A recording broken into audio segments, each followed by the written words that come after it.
Kasi ditong gusto niyang may mabago pa sa kanyang buhay. Sabihin mo sa iyong katabi, let God influence your life. So, this month of August, we are talking about the power of influence.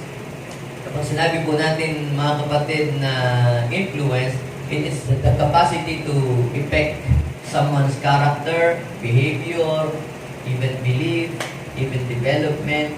Kaya nating baguhin, kaya nating ibahin. May influensyahan natin ang mga tao hindi dun sa kung anong gusto natin maging kung ano siya, kundi kung ano tayo. You can influence others, not what you want, but who you are. Amen? So kaya kung ikaw ay in love sa Diyos, edi may influensyahan mo din ang mga tao na may in love din sa Diyos. Pero kung hindi ka in love sa Diyos, at sasabihin mo, alam mo, Mars, dapat ma-in love ka kay Lord eh. Imposible po yun na mangyari. Kung ano tayo, yun ang ating maitatransfer sa ibang mga tao. So, ngayon po umagang ito, ang second part ng pag-aaral natin ng salita ng Diyos. Ang pamagat po naman ng ating uusapan ngayong umagang ito ay becoming God's influencer. Yan, sabihin mo nga sa iyong katabi, God is calling you today to become His influencer. Sino dito ang gustong maging influencer ni Lord? Yan, kahit wala kayong mga subscriber sa Facebook, kahit wala kayong mga followers, wala kayong nagko-comment at nagla-like sa inyong mga posts, ikaw ay pwedeng maging influencer ng ating Panginoon. Hindi mo kinakailangan maging politiko or politician, hindi mo kinakailangan na maging artista muna, o maging celebrities, o maging athlete, para ikaw ay maging isang influencer. Amen? Ang kailangan mo lang ay ikaw ay ma-influensyahan ng Diyos. Sino po dito ang makapagsasabi na ang kanyang buhay ay na-influensyahan na ng Diyos? Yan. Kaya nandito po kayo ngayon, dahil na-influensyahan po kayo. Okay? Samahan po ninyo ko sa pagbabasa natin ng salita ng Diyos. At ito po ay makikita po natin sa Matthew chapter 5, verse 13 hanggang verse 16. Kayo ang asin ng sanlibutan. Okay? Ngunit, kung ang asin ay mawalan ng alat, paano pa ito mapapaalat muli? Hindi ba wala na itong kabuluhan, kundi ang itapon at tapakan ng mga tao? Kayo ang ilaw ng sanlibutan. Ang isang lungsod na nakatayo sa ibabaw ng burol ay hindi maitatago. Walang taong nagsisindi ng ilaw at pagkatapos ay inilalagay iyon sa ilalim ng banga. Sa halip, inilalagay iyon sa talagang patungan upang matanglawan ang lahat ng nasa bahay. Verse 16, gayon din naman, dapat ninyong paliwanagin ang inyong ilaw sa harap ng mga tao upang makita nila ang inyong mabubuting gawa at purihin ang inyong amang nasa langit. May the Lord bless His word this morning. Itong binasa ko po sa inyo na mga talata, ito po ay talinhaga na kinumpos ng ating Panginoong Yesus na meron siyang gustong ipabatid sa kanyang mga alagad. At sinabi niya po sa kanyang mga alagad, sa kanyang mga followers, that you are the light, you are the salt of this world. At ito po ay hindi lamang po ng Panginoon sinasabi dun sa mga early disciples niya. Ito din ay sinasabi ng Panginoon sa atin ngayong oras na ito, that you and I, we are the light and salt of this world. Okay, sabihin mo nga sa iyong katabi, you are the light and you are the salt of this world. Ano po ba yung light at ano po ba yung salt? Ano po ba ang sinisimbolo ng light at saka pong salt? Yung pong light and salt symbolizes influence. Sabihin natin, influence. Kung kayo po ay halimbawa may isang basong tubig at kayo po ay naglagay ng mga sabihin nating isang kutsaritang asin, tatamis po ba yung isang basong tubig? O aalat? Ano ba ang asin? Matamis o maalat? So, pagka yung tubig, nilagyan mo siya ng kahit konti lang asin, ano ang magiging lasa ng tubig? siya ay magiging maalat. Ibig sabihin, kung ano ang asin, may influensyahan niya yung lasa noong tubig. Kaya sabihin mo sa iyong katabi, don't eat salt because it is asin. Ang asin ito po ay simbolo ng influence. Kita nyo, hindi yung lasa ng tubig ang humahawa doon sa asin, kundi yung lasa ng asin ang humahawa doon sa tubig. Gayon din ang nais ng Diyos na mangyari sa iyo at sa akin, na kung ano ka, yun ang iyong maipasa sa iba. Yung ikaw ay mayroong pag-ibig sa Diyos, maipasa mo din yun sa ibang tao. Kung ikaw ay mayroong pagkatakot sa Diyos, yun din ay mai-transfer mo din sa ibang tao, yun ang maihawa mo. Hindi yung ikaw ang mahawaan ng kasamaan, kundi mahawaan mo ng kabutihan yung iba. At sabi ng Lord, you are the light of this world.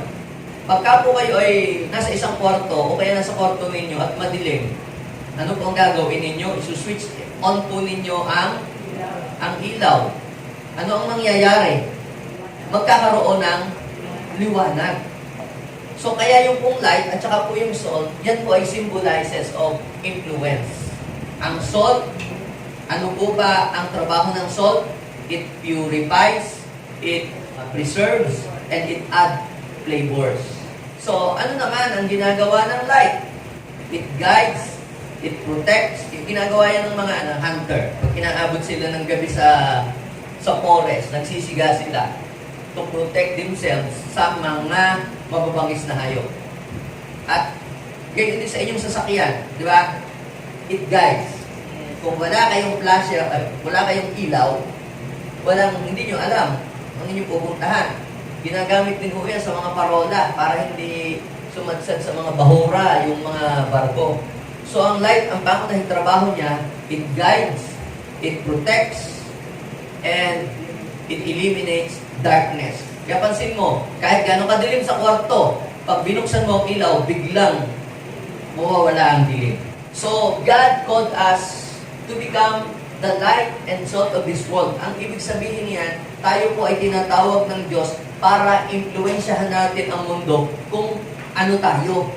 Kapag sinabi po nating influencer, in our days, kapag sinabi nating influencer, yung content creator o kaya vlogger na maraming followers at maraming likers at maraming subscribers o kaya artista o kaya mga taong kilala or politician na maraming mga followers and likers at vloggers na nagpo-promote ng mga kung ano-ano. Yun ang ating pagkaintindi sa influencers. May mga influencers ngayon na maraming subscribers and followers na wala namang silang ipinopromote kundi kayo ay mag-join doon po sa mga sugal. Huwag ninyong hayaan na tayo po ay makumbinsin nila o tayo po ay mahawa o ma-impluensyahan na magsugal. Kunyari, magpapakita sila ng mga marami silang pera, yun naman po'y hiniram lamang. Hindi naman talaga, ako'y tumaya dito, ako'y naging milyonaryo agad in one day. Hindi mo totoo yun. Hinihikayat lamang tayo. Okay? Yan po ang ang tawag po dyan ay mga demonic influencer. Ang dami po ngayon, nagkaalat po yan sa internet. Kunyari, ikaw yayaman kang mabilis, meron mga text explosion na makikipagkilala sa iyo, ganun yan. Mamaya, ikaw ay mahihikayat na, may influensyahan ka na sumali doon sa mga kung ano-anong mga illegal online gaming. No? So, hindi mo kinakailangan na maging celebrity o kaya hindi mo kinakailangan maging artista o maging politician o hindi mo kinakailangan ng title para ikaw ay maging God's influencer. Ano lamang dapat ang kailangan mo para ikaw ay maging isang influencer ni God? Dapat ay tinanggap mo ang Diyos sa iyong buhay.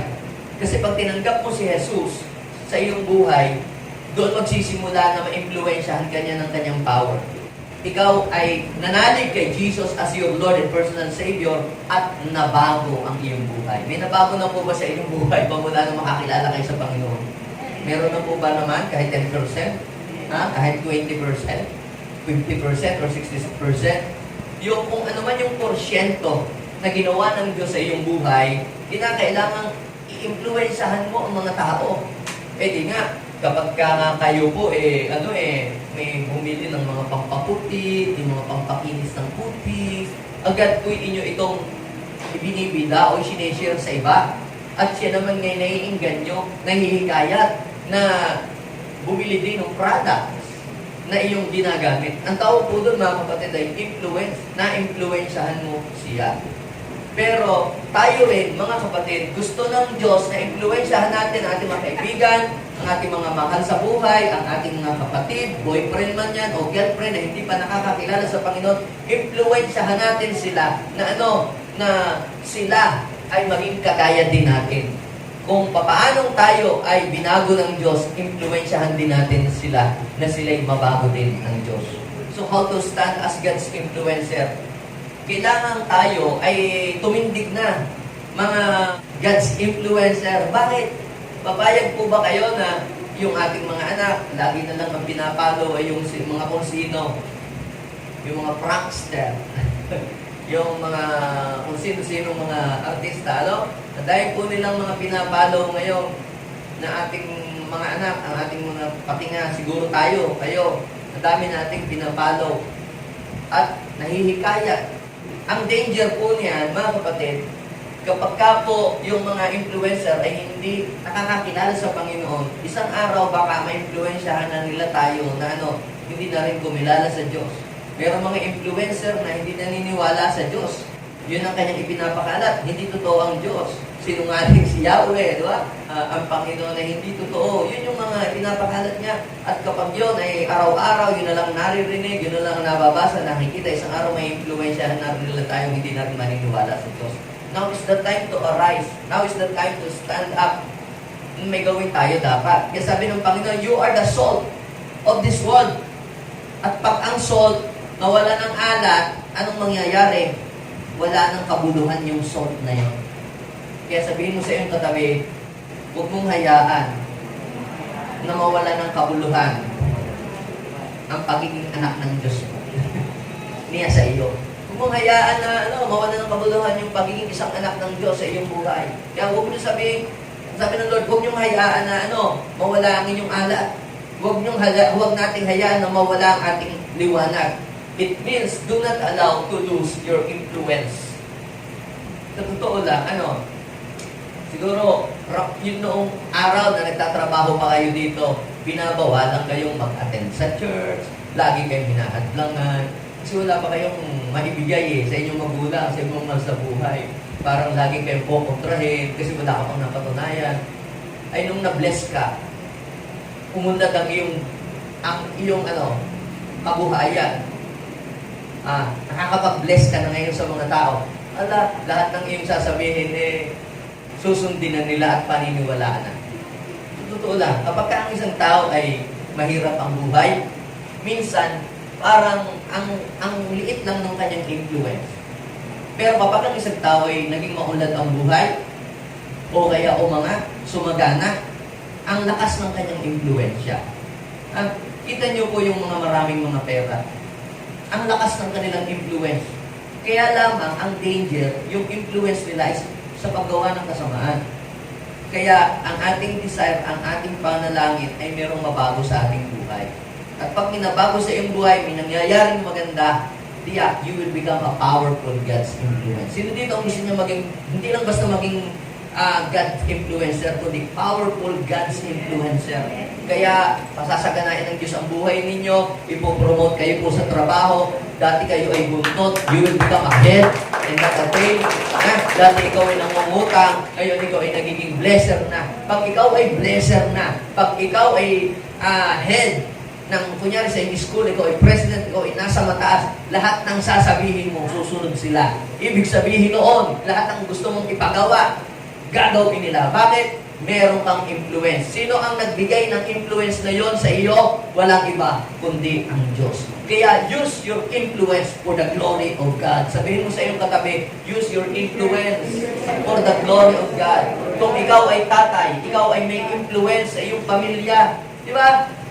Yung mga walang trabaho, walang pera, walang influence. Pag ikaw ay breadwinner, ikaw ay tumutulong sa mga mahal mo sa buhay, nagbibigay ka ng pangbaon o pang-tuition, Ikaw ay may influence doon sa iyong sinusuportahan. Kaya huwag ka lang magbigay ng pagkain, huwag ka lang magbigay ng grocery, magbigay ka din ng salita ng Diyos, ng buhay na walang hanggan. Are you following me? Ikaw na mayroong nagagawang kabutihan sa tao, ikaw na mayroong nagagawang kabutihan sa kapwa, you have a divine influence. Yung iba, ginagamit nila yung pagtulong, ginagamit nila yung mga ayu-ayuda para ito po ay maging panakipbutas nila sa mga iligan na mga gawain kanilang ginagawa. Ginagamit po ng iba ang influence po nila para po sa maling paraan. Pero ang gusto ng Diyos, yung influensya mo, yung influensya ko, yung influensya natin lahat, ay gamitin natin for the glory of God. Di ba sabi ng Panginoon, kaya paliwanagin ninyo ang inyong ilaw sa harapan ng mga tao. Para ano? Para papurihan, sabi ng verse 16, para papurihan ang ating Ama doon sa langit. Ang purpose, kaya tayo ay mang-i-influensya, hindi dahil tayo kakandidato. Ang purpose, kaya tayo mag-i-influensya, ay hindi para tayo ay sa ating personal motive or gain. Ang dahilan kaya i-influensyahan natin ng iba ay para mabigyan natin ng karangalan ng Diyos ng buhay. Sino dito ang gusto niyang mabigyan ng karangalan ng Diyos ng buhay? Okay, the question is, how can we stand as God's influencer? Tatlong mahalagang bagay ang nakita ko po dito sa Book of Jude. Jude chapter 1, verse 22 and 23. Basahin nga po muna po natin yan. Bago ipupulbigay yung tatlong mahalagang bagay na paano tayo makakatindig bilang isang influencer ng Diyos. Okay? Sabi po dito ay maawa kayo sa mga nag-aalinlangan at tulungan ninyo ang iba na maligtas sa kaparusahan na para bang nagliligtas kayo ng isang bagay na nasusunod na. Parang yung piniprint nyo kanina. Yan. Nakalimutan nyo. Kaya parang nasusunod na. Ang sinahin. Okay, sabi doon ay maawa kayo kahit sa mga taong napakasama. Pero mag-ingat kayo sa masasama nilang gawa. Kasuklaman ninyo kahit ang damit nilang nadumihan ng kasamaan nila. Tatlong bagay ang makikita natin dyan. Number 1, you must have a desire for others to experience also what you have already experienced with God. Ano ba yung naranasan mo nung makilala mo ang Diyos? Gumaan ba ang iyong buhay? Ikaw ba ay nagkaroon ng peace? Ikaw ba ay nabago? Nagkaroon ka ba ng taliwanagan ng isip? Ikaw ba ay naging matatag? Ano bang naranasan mo nung ikaw ay makilala mo ang Diyos at maghari si Jesus sa iyong buhay? So anong dapat mong gawin? Magkaroon ka ng desire na hindi lamang ikaw, dapat hindi lang ako ang nakaranas ng ganito. Dapat una yung aking mga kasambahay, ang mga taong mga malalapit sa akin, ay ma-influensyahan ko din sila.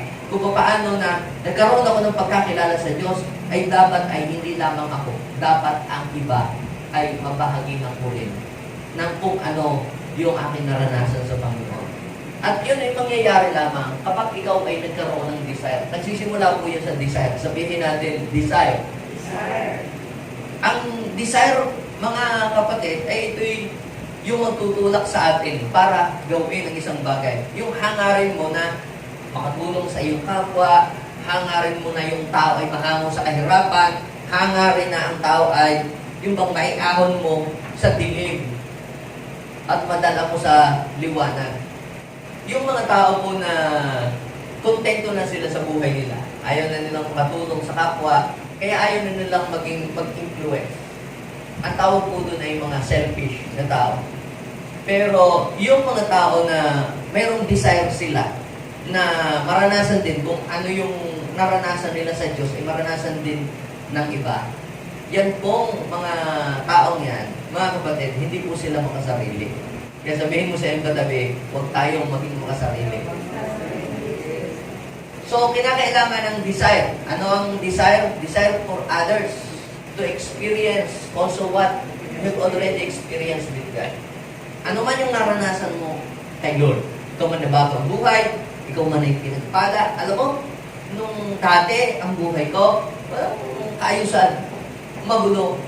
Nung ako'y makakilala sa Panginoon, ang buhay ko'y umayos ang takbo. Yes, meron ako problema, pero nung ako'y nasa Panginoon na, dinadirect na Diyos ang aking buhay at inaayos ka ng inaayos.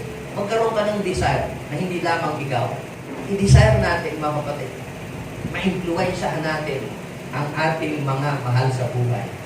Kung ikaw inaandito, umaattend sa church na matagal na, tapos ikaw pa yung breadwinner sa iyong family, gamitin mo ang iyong influence para sila'y mapalapit sa Diyos, hindi para mapalayo. Are you following me? Pangalawa, have a compassion to those who are under demonic influence. Yung pong mga tao na alipin ng drugs, alipin ng bisyo, ng mga lust, pornography, addiction, lahat po sila, mga kapatid, ayaw naman nila noon eh. Wala naman taong isinilang na madumi na ang isip, wala naman taong isinilang na marami ng bisyo, full of vices sa katawan, wala naman ganun. Na-influensyahan din lang sila, naging biktima din lamang sila ng bad influence. So nung po sila ay ma-influensyahan, sila ngayon ay naging slave.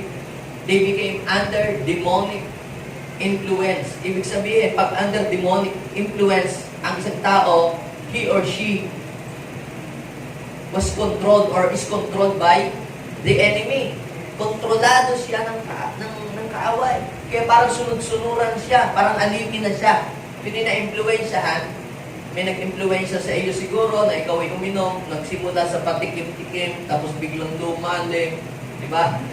Di gayon yun. Yung kabili-bili na ng iyong lola. Di ba? So ngayon, ang hirap ng tanggalin. Bakit? Kasi alipin na naalipin na eh. Bukod doon sa magastos, ang pera mo pa ay nauubos dahil sa bisyo. Ginusto mo ba yun? Hindi na-influensyahan ka lang. Ngayon, para po ang mga tao ay makawala doon sa ganung sitwasyon, dapat ay merong isa man lamang na taong mahabag sa kanya na ma-influensyahan siya ng kabutihan. Nung ikaw ba hindi kumikilala kay Lord, ano bang influensya ang mga pinagkagawa mo sa buhay ng ibang tao? Ini-influensyahan mo silang, ay, inom tayo. Mabuti naman kung yung pabasketball lang na walang hilig dati sa basketball, biglang in-influensyahan mo maglaro, okay lang yung sports, diba? Maganda sa katawan, exercise. Yung walang mahilig, hindi mahilig sa pagbabike, diba? Na-influensyahan mo, tapos nakabili-bili ng kamahal-mahal na bike, na mahal pa sa kotse. Yun ay na-influensyahan lamang, may nag-influensya.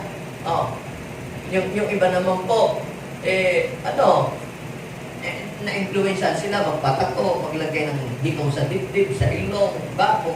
Na-influensyahan din lamang po yun. Yung iba na-influensyahan magsugal. Sino ba sa inyo ang ipinanganak na marunong magsugal, nagtutungkit, nagbabadyong, at kung ano ang... Wala, hindi mo naman alam dati yun. Bakit? Natuto ka doon at na-addict kang magsabong at mga kung ano-ano. May nag-influensya sa iyo. Hanggang sa ikaw ay maging slave na noon. At ang hirap na mawala sa iyo. Pero ngayon, bakit ka nandito? Nakikinig ngayon ng salita ng Diyos. Meron ding isang tao o dalawang tao, tatlong tao na nag-influensya din sa iyo. At masasabi ko po, mga kapatid, na yung taong yun na nag-influensya sa inyo para kayo makakilala kay Lord at para tanggapin nyo sa inyong buhay, they are God's influencer. They are good influence. Kaya sabihin mo sa iyong katabi, God is calling you right now to become His influencer. So magkaroon tayo ng compassion. Basahin ninyo po yung Jude chapter 1, verse 23. Ano ang sabi? At 22, maawa kayo sa mga nag-aalinlangan. Yung mga taong lito, hindi alam ang gagawin sa buhay. Yung bang desperate sila, paano sila makakawala doon? Pero wala eh. Yung iba napapakamatay na, yung iba talaga lulong na sila. Sabi maawa kayo. Doon sa verse 23, inulit na naman yun. Kahabagan ninyo, sagipin ninyo ang mga taong napapahamak na parang nasusunog. Paano ka ba yung nagmamadali ka? Ha? Yung bang hindi mo pinagmamaya na bukas na. Pag nakaamoy ka ng isang nasusunog, di ba ikidali-dali? Kung ano mang iyong ginagawa, sinasantabi mo yung iyong ginagawa at pinapriority mo yung nasusunog. Tatakbo ka na sa kusina. Sabi, gayon daw po tayo dapat sa mga sa mga yung napapahamak. Na huwag natin ipagpaliban. Bakit? Sapagkat ang oras po ng tao dito sa mundo ay hindi natin alam kung kailan mauubos o matatapos.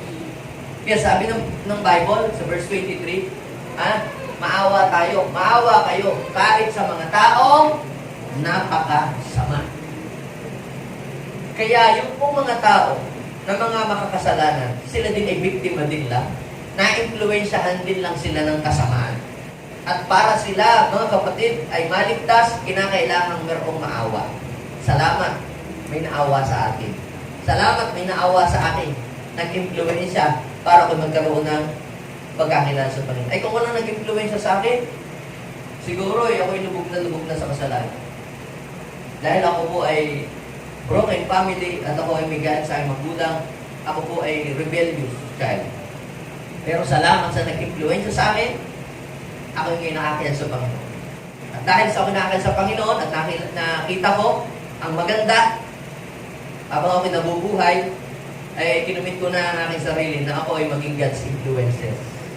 Kailangan ma-influensyahan ko ang kahit isa man lamang tao na nasa kadiliman ay madala ko sa liwanag. Kaya sabihin ko sa iyong katabi, huwag kang papayag na mabubuhay ka habang panahon sa mundo na wala ka man lamang na-influensyahan kay Kristo. Dapat mayroon kang na-influensyahan kay Lord.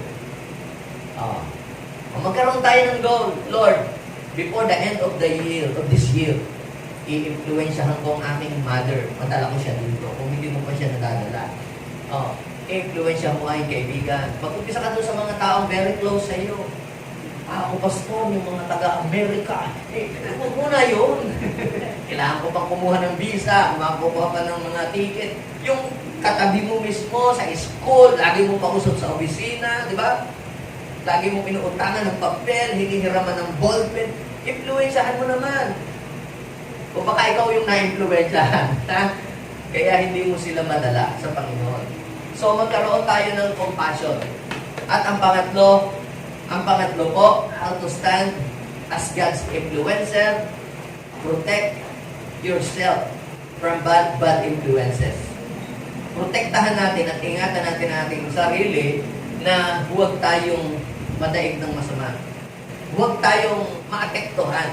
Alam niyo po yung mga doktor na mga nanggagamot, di ba? Yung mga virus, they are vulnerable sila. Then, pwede rin silang mahawahan ng virus. Pero bakit, kumbaga, nalilimitahan na sila hindi mahawahan ng sakit ng kanilang pasyente? Sapagkat sila po ay mayroong mga protection. Di ba? Nagpupunas ng rubbing alcohol. Yung mga basic, ha? Yung gano'n, nililinis nila ang kanilang sarili. Alam niyo po, mga kapatid, kailangan natin ang blood ni Jesus na lagi naka-cover up sa atin para tayo ay maging protected ng kasalanan ng mundo ito. Kailangan natin ang Word of God para tayo ay maging protected. Paano po? Alam mo, pang pasyente, may sakit. Igaganyan mo ba ang iyong mukha doon sa humihingang pasyente na may virus? Siyempre, distance ka ng kaunti, pero kinakausap mo naman siya, di ba? Anong ibig ko sabihin? Nagmi-minister ka sa mga taong mga mabisyo, mga kasalanan, pero hindi ka dapat makikisama sa kanila. Basahin niyo yung verse 23 ng Jude. Kahabagan ninyo, yung mga nag-aalilangan, hamunin yung pati mga masama. Pero ang sabi, anong sabi ni Jude? Mag-ingat kayo. Na ano? Mag-ingat kayo sa masasama nilang gawa. Sabi, kasuklaman ninyo kahit na ang damit nilang nadumihan ng kasamaan nila. Now, bakit mayroong mga taong sila ay nahihikayat ng masama? Kapag ka po tayo, ay kaya gusto nating pumunta sa lugar ng mga sinners, ay ang ating pakiramdam ay naiingit tayo. Ito, ang saya-saya nito. Parang ako, ang lungkot ng buhay, wala man lang ang bisyo-bisyo.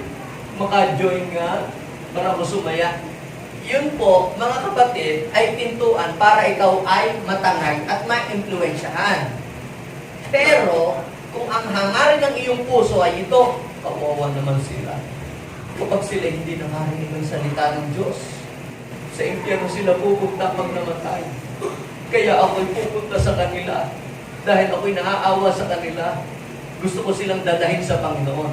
Hindi ka mahahawaan ng kasamaan. Kasi ang iyong layunin, kaya ka pupunta doon, ay ikaw ang mang-impluensya. Nakuha niyo ba yung gusto sabihin? Pero kung kaya ka pupunta doon, boring naman ang buhay ko, puro na lang prayer, church. Makapunta na nga daw sa aking dating kaibigan. Ayun, na-invite ka ngayon sa kung saan-saan. Nagkaroon ngayon ng tukhangan. Nakasama ka tuloy. So ikaw ay na-impluensyahan sa masama. Dapat tayo ang mag-i-impluensya, hindi tayo ma-impluensyahan. God called us to influence this world, not to be influenced by this world. Amen? So, now, ano naman po yung mga bagay na i-influensya natin doon sa mga tao? What influences shall we do to others? Ano po ba yung influensya? Itong mga sasabihin ko po sa inyo ay yung mga pangunahing bagay na influensya na dapat nating mai-influensya sa ibang tao. Bago mo influensyahan na mag-join sa mga kung ano-anong mga pag-inom ng mga herbal, yung iba naman yun agad ang ipinopromote. Uy, meron akong na-discover mga inumin na bigla kang sexy agad, bigla. Huwag naman gayon. Saka na lang muna yun mo uy, alam mo, meron akong pabango. Naku, pag inanap mo niya, hahapulin ka ng mga pangit. Huwag muna yun. Huwag muna agad ganon.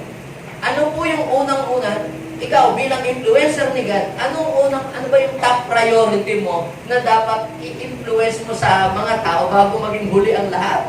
Paano kung kunin na pala siya ng Lord bukas? May pabango nga siya, sa impyerno naman siya pumunta. May herbal nga siyang nabili sa iyo. Pero, hindi mo naman na-influensyahan na lumapit kay Lord, sa impyerno pa rin ang punta. Now, what influences shall we do to others? Yung pangunahin. Una, we must influence others to draw near to God. Yun na yung unang-una. Sa tabi muna yung mga kung ano-anong mga business mo. Hindi ko naman sinasabing bawal. Pero ang unang-unang-unang, kung meron ka mang gustong mahikayat mo siya, ang pinakamahalagang bagay ay yung ma-influensyahan mo siya na siya ay mailapit mo sa Diyos. Ano sayang, hindi ko siya nabentahan. Kasi wala na kasi kaming oras. Bakit ba nauna-una ko pa yung pag-share ng gospel? I'm telling you, pag in-influensyahan mo ang tao, hindi ka man nakapag-share ng iyong business, nauna man yung pag-share mo ng patungkol kay God, I am telling you, you are putting up treasure in heaven. Diba, iniisip mo lang yung kayamanan dito sa lupa. Ay, how about doon sa langit? Meron ka na bang kayamanan doon sa langit? Kapag ikaw ay nagsishare ng iyong mga business, nagsishare ng iyong mga investments dito sa mga tao, you are just putting your treasure dito sa world at iiwanan mo yan. Pero kapag ang tao hinihikayat mong lumapit sa Diyos, maniwala sa Diyos, tumanggap sa Diyos bilang tagapagligtas, you are putting up treasure in heaven. Amen? Meron na po ba kayong treasure sa langit? Alam niyo po, lahat ng ating mga ari-arian na na-acquire dito sa mundo, bahay, lupa, sasakyan, mga ari-arian, lahat ng mga material things. Pag umalis tayo sa mundo, iiwan natin yung lahat. Wala tayong madadala kahit na ano. But, kung ikaw ay maraming taong na-impluensyahan, na hikayat na ilapit sa Diyos, yun lamang ang tangi mong madadala sa langit. Are you following me? The more people you influence to draw near to God, the more treasure you have in heaven. Palapakan natin. Pwede ba akong mag-withdraw, Pastor? Puro na ang dami ko na pong nadala, kaluluwa sa Panginoon. Alam niyo po, ang nakita ko, na pinasagana ng Diyos ang buhay at nagkaroon ng mga financial breakthrough, nagkaroon ng pag-angat ng buhay, yung mga taong maraming inakay na kaluluwa sa Diyos. Yes, dahil ang Diyos ang nagpapasweldo sa kanila. Ang Diyos ang nagbibigay ng gantimpala sa kanila. Yes, nakalagay yan sa Bible mismo. Ay, basahin ninyo yung Mark chapter 10, verse 27 hanggang 30. Yun daw pong mga tao na nag-iwan ng kanyang mga ari-arian ng bahay at lupa para umabot sa mga tao na wala pa kay Lord, ay tatanggap ng mga pagpapala, ng blessing, ng reward. 100-fold pa nga ang sinabi ng Bible dito sa lupa. Buhay pa yun bahay, lupa, sasakyan, ari-arian. Pero may pag-uusig, may trials. So yung mga nakita ko nag-akay ng mga tao sa Panginoon, yes, na-persecute sila ng magulang, itakwil sila mga kapatid, mga kaibigan nila, pero patuloy silang nag-i-influensya. At sila'y nagtagumpay sa pagsubok, at ang Diyos ay nagbigay sa kanilang reward. Yun ay dito pa lang sa lupa yun. At sabi, and eternal life, kapag ka sila ay nandoon na sa langit. So ibig sabihin, ang mga God's influencer ay may blessing na dito sa lupa, may blessing pa pagdating doon sa langit. Amen? Ang masarap ang maging influencer ng Diyos kaysa maging influencer ng mundo. Yes. Kung kayo lamang po influencer ng Facebook o ng YouTube, nako, madaling mawala iyon. Pero kapag influencer ka ni God, ang number one audience mo si Lord at ang mga angel. At ikaw ay kilala sa langit. Yes, yung nga sila kilalang kilala dito sa lupa, kahit bata, kahit sino, kilalang kilala, ay pagdating sa langit, lumayo kayo. Di ba sabi ng Bible? Hindi ko kayo nakikilala. Basahin niyo yung Matthew, chapter 7, verse 21 hanggang 24. Hindi lahat ng tumatawag sa akin ng Panginoon ay papasok sa kaharian ng langit. Kundi yung lamang tumutupad, sumusunod sa kalooban ng aking Ama. Marami magsasabi, Lord, di ba, dati nangaral, nag-ano rin kami, naging content creator, nag-aral din kami, nagtuhodik patungkol sa galing. Hindi ko kayo nakikilala, lumayo kayo, mapagawa ng masama. So, ibig sabihin, mga kapatid, yung mga tunay na influencer ng Diyos, hindi lang sila dito sa lupa kilala, kundi kilala din sila ng Diyos doon sa langit. Kaya alam ng Panginoon kung sino ang kanyang pagpapalain. Sino yun? Ang tanong, ikaw ba ay may na-influensyahan na kahit bata na lumapit kay Lord? Kung hindi mo ma-influensyahan yung mga matatanda, ay di-influensyahan mo yung mga kabataan. Kung hindi kabataan, di yung mga katabaan. Kung hindi pa rin yung mga kabataan, di yung mga bata. Kung yun ang na-influensyahan mo alam mo, bata, madaling influensya, bigyan mo lang ng kindi, lalapit agad yan sa Panginoon, turuan mo lang ng kanta, mamaya susunod agad yan. Influensyahan mo, mas maganda nga po na na-influensyahan yung mga bata, dahil ang sabi ng Proverbs chapter 20 verse 6, teach your child. At pag lumaki yun, hindi niya makakalimutan. When they grow up, they will not depart from it. Ano yung una? Influence others to draw near to God. Bago natin ma-influensya ng iba na lumapit sa Diyos, tayo muna dapat ang ma-influensyahan ng Diyos. Tayo muna dapat ang makaalam kung paano lumapit sa Diyos. Tayo muna ang makaranas na maging malapit sa Diyos. Meron pong isang babae sa Biblia, isa pong Samaritana siya, Samaritan woman. Siya po ay madumi ang kanyang buhay. 6 ang kanya pong naging asawa. Dahil 5 na daw po ang kanyang napangasawa, tapos nung time na yon na ma-meet ni Jesus, ay may kasama pa siyang hindi rin niya asawa. So, 6. Ngayon, nung kung siya ay ma-meet ni Jesus, hindi niya sinumbatan, hindi niya nilait, hindi niya hinatulan yung babae. Bagkos, ipinadama ng ating Panginoon Jesus ang pag-ibig ng Diyos Ama doon sa babae na kahit siya isang masamang tao, kaya siyang patawarin ng Diyos at kaya siyang baguhin. Sinabi ng Panginoong Jesus ang lahat ng kanyang private life. Sinabi ng Panginoon. At siya ay nagulat, paano nalaman ng Panginoon yung kanyang private life? Sino kaya nag-marites kay dito? Jesus is all-knowing. Alam niya lahat. Kasi sabihin mo sa iyong katabi, alam niya ang ginagawa mo sa iyong buhay. Pero hindi gusto ng Diyos na ipahiya ka. Gusto ng Diyos, yung mga mali mong ginagawa sa iyong buhay, ayusin mo yon, itama mo yon before everything is too late. Nagulat siya, bakit nasabi ni Lord ang kanyang mga pinakatakot-takong lihim. Sabi ng babae, mukhang kayo na po yung aming iniintay na tagapagligtas. Kasi pagdating ng tagapagligtas, siya ang magpapaliwanag sa atin ng lahat. Eh sabi ni Jesus, ako yung sinasabi mo na yun. Ako yung hinihintay. At siya ay nananampalatay sa Panginoon. At siya po ay tuwang-tuwa dahil kahit masama siyang babae, tinanggap siya ni Lord. Hindi siya pinarusahan. At alam niyo, dahil sa kanyang tindi ng kanyang excitement, iigib po sana ng tubig yun eh.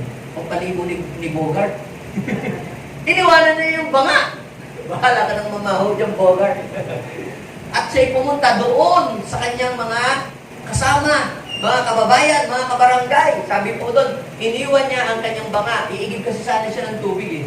Pero mas pinrioritize niya yung kaligtasan ng ibang tao. Sabi doon, bumalik siya sa bayan at sinabi niya sa mga taga roon, hali kayo! Nag-i-influensya siya, di ba? Ini-influensya, hali kayo! Come to me, come, join me. Hali kayo!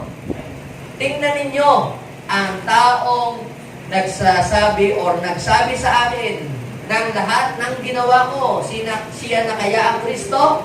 Anong pagkatapos ang nangyari? Nag-imbita. Ano lang ang ginawa niya? Nag-testify. Nag-testify lang ng ginawa sa kanya ng Panginoon, ng naranasan niya sa Panginoon. Tinestify niya yung kanyang karanasan nung ma-encounter niya si Jesus. Nung oras din yun. At alam niyo po, ang sabi ng verse 30, kaya lumabas ng bayan ang mga tao at nagpunta kay Jesus. Kita niyo, isang babae na marumi ang pamumuhay, na-encounter si Lord, nag-testify kung paano siya binago ni Jesus at kung ano yung mabuting bagay na ginawa sa kanya ng Panginoon. Alam niyo po yung naging effect noon sa mga tao? Yung mga tao hindi palalabas. Nagtatago sila. O, di ba? Alam niyo naman yung mga yan. Sa gabi lang lumalabas. Makatrabaho niya yun eh. Alam mo, makatrabaho niya, pag gabi lang yung lumalabas. Araw yun. Tanghaling tapat. Naglabas at ang dami nila. Sila po ay nakatira sa isang apartment. Sama-sama sila. Alam niyo na ibig ko sabihin? Yung mga katulad din niya. Kaya lumabas ng bayan ang mga tao at saan pumunta? Pumunta sila kay Jesus. What a wonderful influence that the Samaritan woman did to his friends and loved ones and relatives. Mga kapatid, God is calling us to become an influencer. Kung yung isang babae nga, yun, marumi nga ang pamumuhay, ay na-influensyahan niyo yung mga taong lumapit sa Diyos. Ikaw pa na isang taong mabuti. Ikaw pa na isang taong matulungin. Ikaw pa na isang taong mapagbigay. Ikaw pa na isang taong mapagpautang. Ikaw pa na isang taong matino. Ay di lalo ka ng meron kang influensya.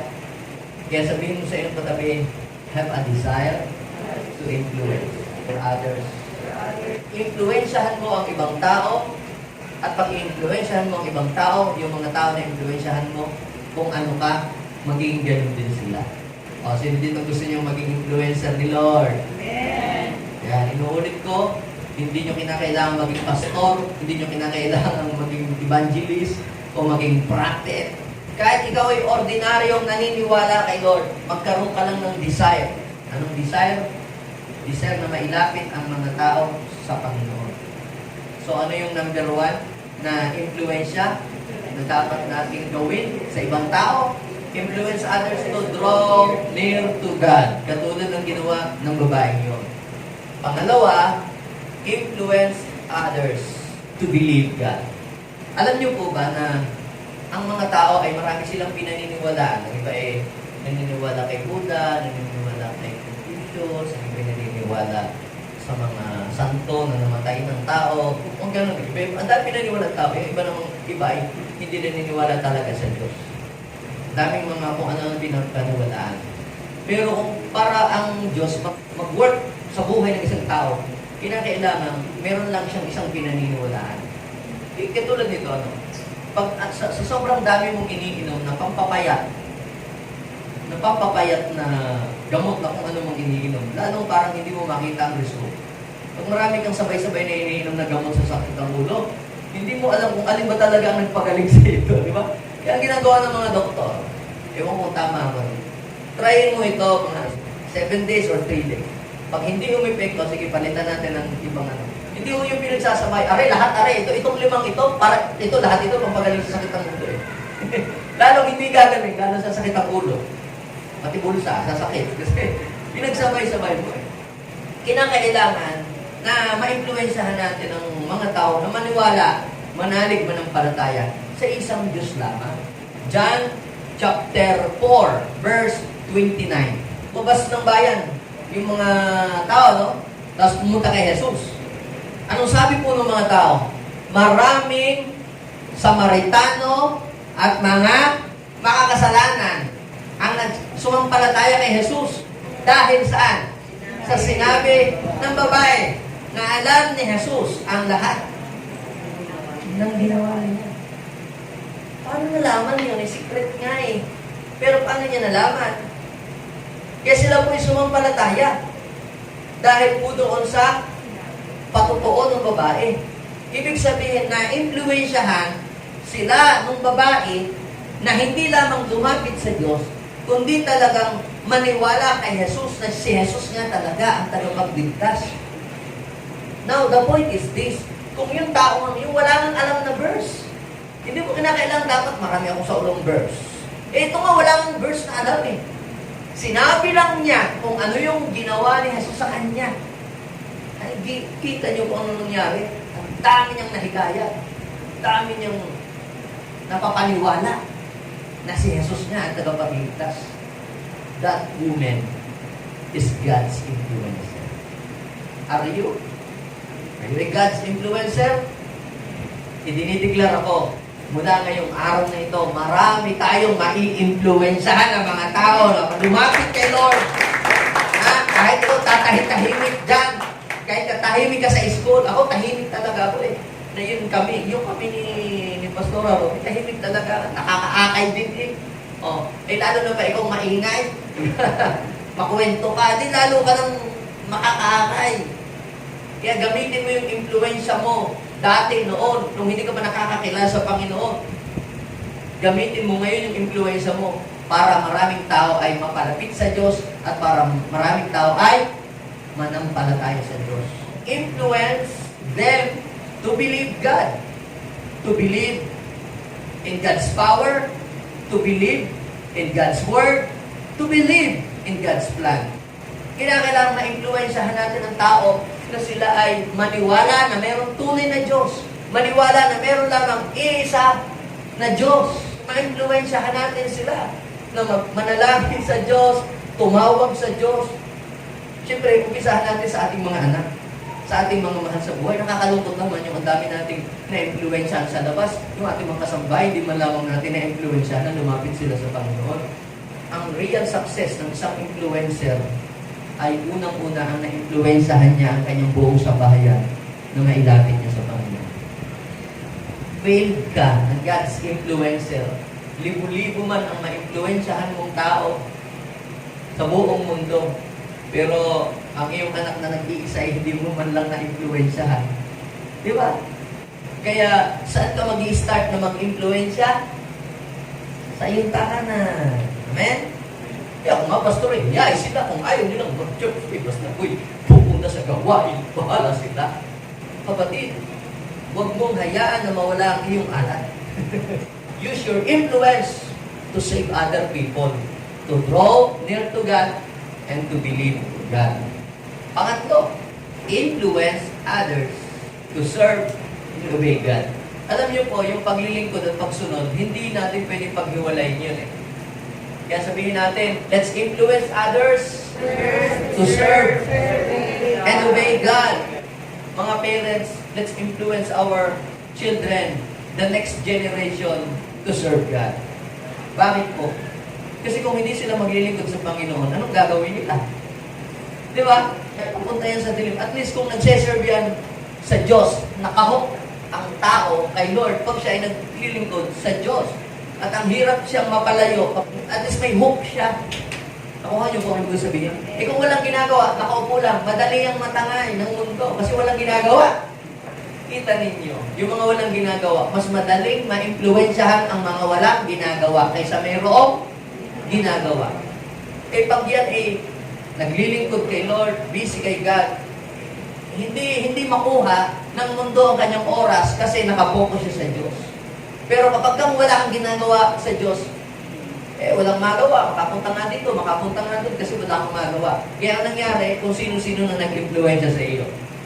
Pero pag ikaw ay nagsiserve kay God, ikaw ay nakahook na sa Kanya. Ikaw ay connected sa Kanya. So, hindi natin mapaghihiwalay kasi yung paglilingkod at saka pagsunod. Kasi kung ikaw ay sumusunod, ikaw ay naglilingkod. At kung ikaw ay naglilingkod, dapat ikaw ay nasunod. Hindi naman pwedeng naglilingkod na hindi nasunod Ano dapat natin gawin?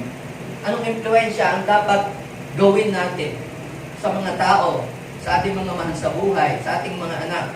Influence them to serve God. O si Joshua is a good example, is the best example ng isang tao na naglingkod sa Diyos. Pamula pa noong bata, siya po ay naglingkod na po sa Panginoon. Hindi pa siya leader sa Israel, nagsiserve na siya kay Lord. At alam niyo po kung bakit siya naglingkod sa Panginoon? May naka-impluensya po sa kanya. Sino ang naka-impluensya sa kanya? Si Moses. Basahin niyo sa Exodus chapter 33 verse 11. Si Moses po ay kapag nakikipag-usap daw yan sa Panginoon, parang nakikipag-usap sa kaibigan. Kaharap lamang niya, face to face. Nakikipag-usap siya sa Panginoon na parang isang kaibigan. Kapag siya po ay tapos na makipag-usap sa Panginoon, siya po ay bumabalik uli sa kampo. So, una kakausapin ni Moses ang Diyos. Hinahayaan mo na siyang ma-impluensyahan ng Diyos, ng kanyang presensya, ng kanyang salita, ng kanyang pag-ibig, ng kanyang kabutihan. Kapag ka-under influence na ni God, si Moses, ang gagawin niya, pupunta naman siya sa mga tao at i-influensyahan naman niya yung mga tao, nang gayon din. Nakuha niyo po? Pero meron siyang isang tagapaglingkod na naglilingkod doon sa tolda. Ang pangalan niya ay si Joshua, the son of Nun. Nun siya po ay kabataan pa. Nagpapaiwan siya doon sa tent. Ano ginagawa niya? Binabantayan niya yung Ark of the Covenant. Siya yung taga-sindi ng mga ilaw doon. Yan ang trabaho niya. Siguro, siya yung nag-ooperate ng mga ilaw, ng mga lights. Baka gusto niyo na maging pula, maging puti. Pero ang ginagawa niya, tagbagsinti ng ilaw. Wala nga lang ako noong mixer pa Kaya mano-mano, kaya sisindihan. Ang tagal nga ako magpasindi ng ilaw So, anong ibig ko sabihin? Nagseserve siya doon sa loob ng tent. Kung ano yung mga gawain doon. Kita nyo, habang pamula pa ng bata, nadala niya sa kanyang pagtanda. Dahil doon, ini-influensyahan niya ang kanyang mga mahal sa buhay at saka in-influensyahan din niya yung ibang tao na mag-serve sa Panginoon. Let me read to you the story of Joshua. Okay? Doon sa Joshua chapter 24 hanggang 14 to 18. Basahin natin.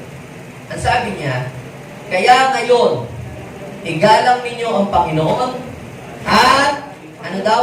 Nasabi niya sa mga tao, igalang ang Panginoon at paglingkuran na may katapatan. Itakwil na ninyo ang mga Diyos-Diyosa na sinasamba ninyo ng mga ninuno nyo sa kabila ng ilog Euphrates at Ehipto at maglingkod kayo sa Panginoon. Yung mga ninuno nila ay na-influensyahan ng mga Egyptian at saka ng mga taga-Euphrates na sumamba sa Diyos-Diyosa, sa mga ani-ani doon, mga santo-santo, mga kung ano-ano, yung mga ancestral na mga namatay na ng mga tao, ginagawa nila yun ng estatwa, tapos yun ang kanila sinasamba, nilulura, tinatawag. Ang tawag doon Diyos-Diyosa, kasi hindi naman talaga totoong Diyos yun, hindi naman talaga yun ang lumikha. na-impluensyahan sila ng ibang bansa na sumamba sa ibang Diyos. Di ba ang bansang Israel, meron lamang isang Diyos na nagpakilala sa kanila kay Abraham, kay Isaac, kay Jacob.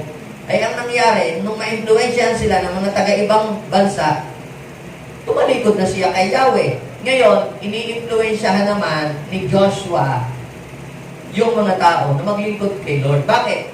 Joshua is in a right position to influence them. Bakit? Kasi naglilingkod siya sa Diyos eh. You cannot influence people to serve God kung hindi ka naman talaga naglilingkod. May influensyahan mo lamang ng tao maglingkod sa Diyos kung ikaw mismo ay naglilingkod. You can influence others, not what you want, but who you are. Sa verse 15, pero kung ayaw niyong maglingkod sa Panginoon, mamili kayo ngayon sa araw na ito kung sino ang paglilingkuran ninyo. Maglilingkod ba kayo sa Diyos na pinaglilingkuran ng mga ninuno ninyo sa kabila ng ilog Euphrates o sa mga Diyos ng Amorreo na ang lupain ay tinitirahan ninyo ngayon? Pero para sa akin at sa pamilya ko, anong sabi? Para sa akin. Kung ako tatanungin nyo, para sa akin. Ano sabi niya? Pero para sa akin at sa pamilya ko, maglilingkod kami sa Panginoon. Sinong gayon din ang gagawin dito? Kaya sabihin mo sa iyong katabi, let's influence our family to serve the Lord. Sino dito ngayon yung hindi pa niya nadadala sa Panginoon, ang mga kapamilya niya, ang mga mahal niya sa buhay, yun ang magiging goal niya ngayong taong ito at sa daring taon, i-influence mo silang mag-serve kay Lord. Yan. Congratulations. You are God's influencer. Ang sabi ng verse 16, sumagot ang mga tao, wala sa isipan naming tumalikod sa Panginoon at maglingkod sa ibang Diyos. Number 17, ang Panginoon na ating Diyos mismo ang naglabas sa atin sa mga ninuno natin sa pagkaalipin doon sa Ehipto. Nakita rin natin ang mga himalang ginawa niya. Iningatan niya tayo sa paglalakbay natin sa mga bansang dinaanan natin. Itinaboy niya ang mga Amorreo at ang ibang mga bansa na nininirahan sa lupain ito. Kita niyo po, tinetestify nila kabutihan ng Diyos. Ikaw, may testimony ka rin ba? Dati nga, wala kami. Hindi nga ganito ang buhay namin. Dati nga kami, nasa dilim nga kami. Dati nga, madami kaming bisyo. Dati nga, ang buhay namin, di maayos. Pero, kami, binago ng Diyos, tinulungan niya kami, pero may lahat ng mga pangailangan. Pinagaling sa sakit, na deliverance, sa kalay, sa gawa ng kaaway, di ba? Pinalakas, kung kami nanghihina. Ang daming mga testimonies. At alam niyo po, ang sabi nila, ang sabi ng mga tao, kaya maglilingkod din kami sa Panginoon dahil siya ang Diyos. Amen. Kaya mga kapatid, naghahanap ang Panginoon sa ating kalagitnaan ng mga Joshua. May mga Joshua generation ba dito? Na sa Diyos lamang na dumalang ng langit at lupa, maglilingkod, wala nang iba. Amen. Palapakan natin si Lord. Alam niyo po ba mga kapatid, pag ikaw ay naglingkod sa Diyos o tayo nag-serve kay God, yun ay para sa ating kabutihan. Ano ba naman yung pastor? Bakit naman si God? Lagi na lamang ang request ay paglingkuran siya, sambahin siya, mahalin siya. Bakit parang makasarili naman yata si God? Alam niyo po kung bakit? Hindi dahil makasarili si God, na gusto lamang ni God na siya ay paglingkuran lang yun lang. Hindi sa ikabubuti natin yun. Kasi, sa totoo lang, kung hindi tayo sumasamba sa Diyos, naglilingkod sa Diyos, iba yung ating sinasamba. Sasamba pa rin naman tayo, maglilingkod pa rin tayo, pero hindi nga lang siya. Kaya lang, worse ang iyong buhay. Empty ang iyong buhay. Kaya sabi nyo, paglingkod kayo sa akin, not for His benefits, for your benefits. Ha? Para sa kabutihan mo, hindi para sa Kanya. Para sa iyo yun, na ikabubuti. Ito ang favorite verse ng mga mahihilig paglingkod. Exodus 23:14. verse 25.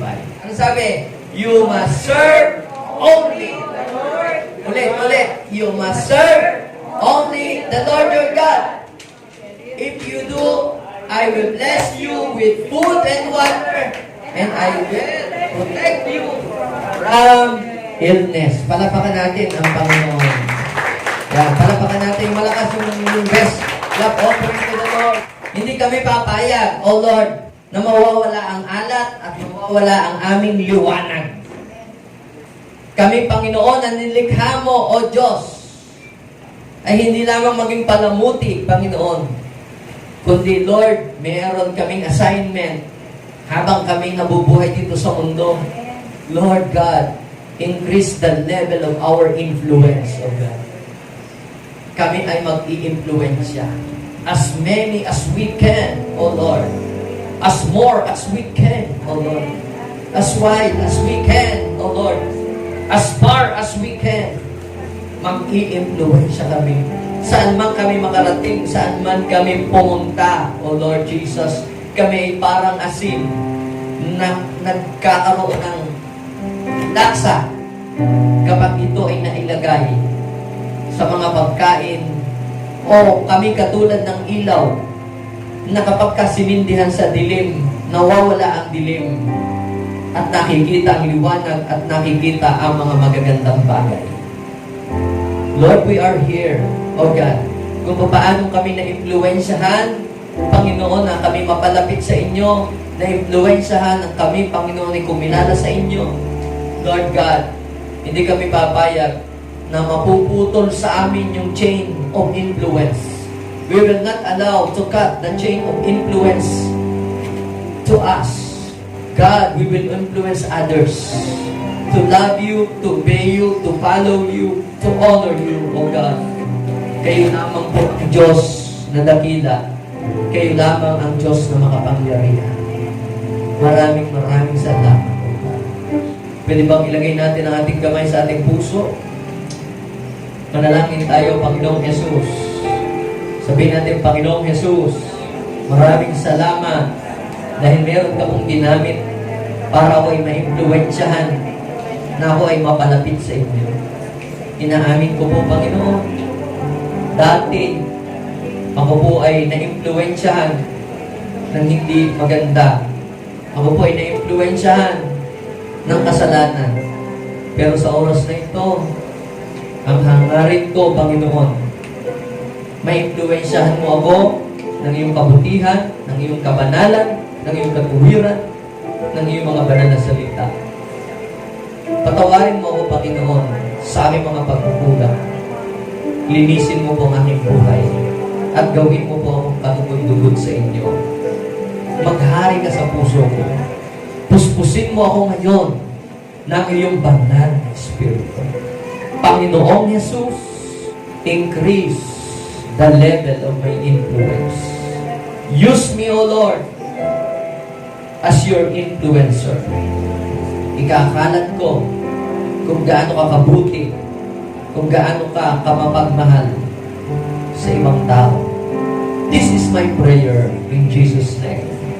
Ako na lang magpe-pray. God bless your people, O God, who are present today. Kaya mong ang mensahe na kanilang pong narinig, ito ay maging parang apoy sa puso nila na hindi ito mawawala, Panginoon. That fire, O Lord, will convict them to influence other for Jesus. God, hayaan mong ang apoy na yan ay hindi mawala sa aming buhay. Ang apoy na impluwensyahan ang tao na lumapit sa inyo, ilagay mo po sa aming puso. Panginoon, Lord, na makapagligtas man lamang kami ng isang kaluluwa bago kami umalis sa mundong ito, makapag-impluwensya kami ng higit pang marami pang tao, Lord, na makakaroon ng pagkilala sa inyo. Use us, Lord, for your glory. This is our prayer in Jesus' name. Amen and amen. Palakpakan natin